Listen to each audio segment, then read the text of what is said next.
अस्सलाम वालेकुम। हम सब ने बचपन में कभी ना कभी ये मज़ेदार सा कोकोनट केक ज़रूर खाया होगा जो कि बिल्कुल मक्खन की तरह मुंह में जाते ही घुल जाता था। आज मैं आप लोगों के लिए उसी कोकोनट केक की रेसिपी लेकर आई हूँ। इसे आप लोगों ने बनाकर ज़रूर एंजॉय करना है और अपने बचपन की यादों को ताज़ा करना है। तो इसके लिए यहाँ पे सबसे पहले बिस्मिल्लाहिर्रहमानिर्रहीम एक मिल्क शेक वाला जग ले लेंगे और इसके अंदर ऐड करेंगे 2 रूम टेम्परेचर अंडे। फ्रिज में रखे हुए अंडे आपने यूज़ नहीं करने, रूम टेम्परेचर अंडे आपने यहाँ पे यूज़ करने हैं। और हाफ़ कप इसके अंदर शामिल करेंगे चीनी का। चीनी मैं यहाँ पे पिसी हुई नहीं शामिल करी, जैसे ही चीनी मार्केट से आती है वैसे ही आपने इसके अंदर शामिल कर देनी है। आधा कप चीनी का इस्तेमाल करेंगे। हाफ़ कप यहाँ पे मैं ऐड करूँगी कुकिंग ऑयल का। जो भी खाने के लिए ऑयल यूज़ करते हो वो आपने इसके अंदर ऐड कर देना है। 1 टीस्पून मैं यहाँ पे ऐड करूँगी वनीला एसेंस का। ये बेसिकली ना जो अंडों की स्मेल होती है उसे ख़त्म करता है और बिल्कुल मार्केट जैसी जो खुशबू होती है ये ना केक की, इससे वो आ जाती है। लेकिन अगर ये आपके पास नहीं है फिर आप इसकी जगह इलायची का पाउडर भी यूज़ कर सकते हो। तमाम चीज़ों को अच्छी तरीके से आपने ब्लेंड कर लेना है और इस तरीके का इसका जो टेक्सचर है ना वो हो जाना चाहिए। अब इन तमाम चीज़ों को एक मिक्सिंग बाउल में शामिल कर देंगे अपने ब्लेंड किए हुए मिक्सर को और इसे एक साइड पे रख देंगे। एक बाउल में शामिल करूँगी 1 कप मैदा, 1 टीस्पून यहाँ पे मैं शामिल करूँगी बेकिंग पाउडर का और 1/4 टीस्पून यहाँ पे मैं ऐड करूँगी बेकिंग सोडे का। बेकिंग सोडा आपने कम मिकदार में इस्तेमाल करना है और जितनी-जितनी मेजरमेंट मैं आपको बताती हूँ ना केक के लिए उतनी ही आपने यूज़ करनी है। इन तमाम चीज़ों को यहाँ पे मिक्स कर लेना है और जो आप लोगों ने अंडे वाला बैटर बना के रखा हुआ है ना उसके अंदर अब इसे छान के आपने यूज़ करना है।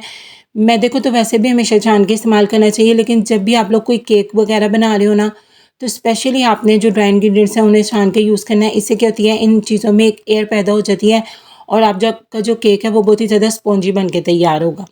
अब इन तमाम चीज़ों को आपने ड्राई इंग्रीडियंट्स को इन वेट इंग्रीडियंट्स में अच्छे तरीके से मिक्स कर लेना है। इनमें कोई भी लम्स नहीं होने चाहिए और एक ही तरफ आपने जो चम्मच है ना उसे घुमाना है, स्पैचुला या चम्मच को।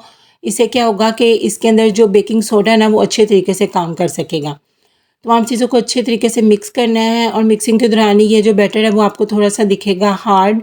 तो इसके अंदर अब मैं इसके अंदर ऐड कर दूँगी 1/4 कप रूम टेम्परेचर पर दूध का। ना ही ठंडा दूध है, ना ही गर्म है, रूम टेम्परेचर दूध है।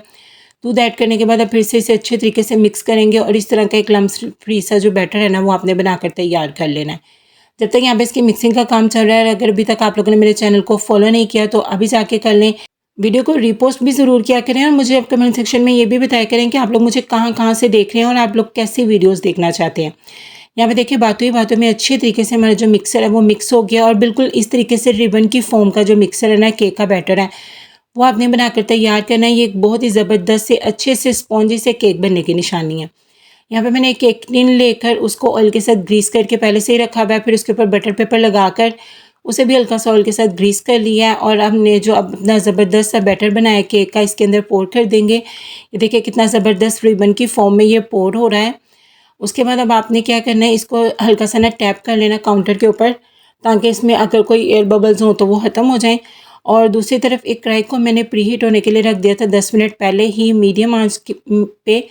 तो उसके अंदर अब अपना ये जो मोल्ड है वो रख देंगे बेक होने के लिए और इसे अब आपने कवर लगा देना है। तकरीबन 40 से 45 मिनट के दरमियान लो फ्लेम के ऊपर आपका जो ये केक है ये परफेक्टली डन हो जाएगा।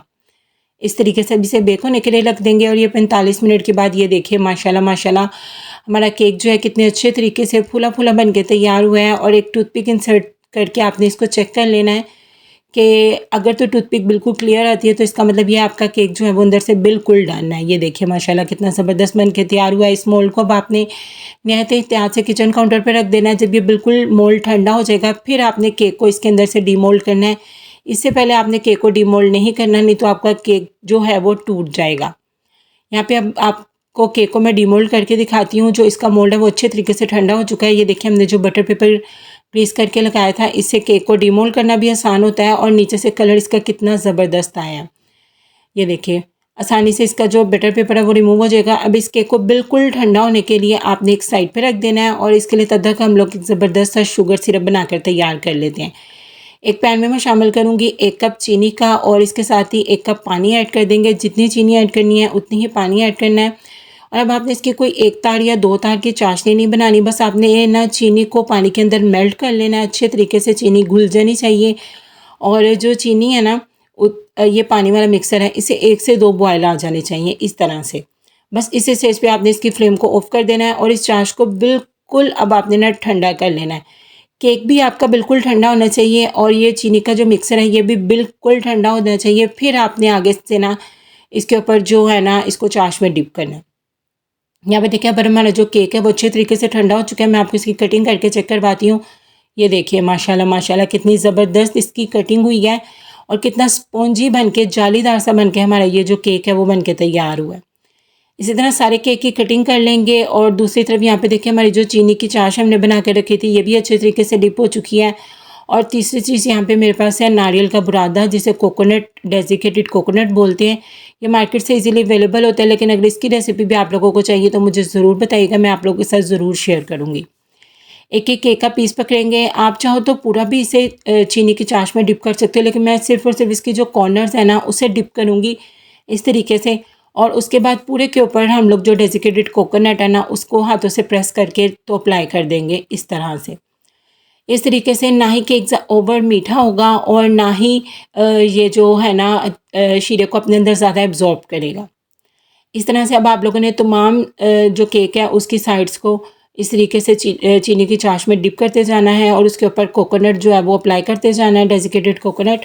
और इसी तरह करते करते ये देखिए माशाल्लाह माशाल्लाह बहुत ही ज़बरदस्त सॉफ्ट स्पॉन्जी मक्खन मलाई की तरह मुंह में घुल जाने वाला हमारा जो कोकोनट केक है ये बनके बिल्कुल तैयार है। ये देखिए माशाल्लाह इसकी फ़ाइनल लुक कितना सॉफ्ट और स्पॉन्जी बन के तैयार हुआ है और बिल्कुल मक्खन मलाई की तरह मुंह में घुल जाने वाला।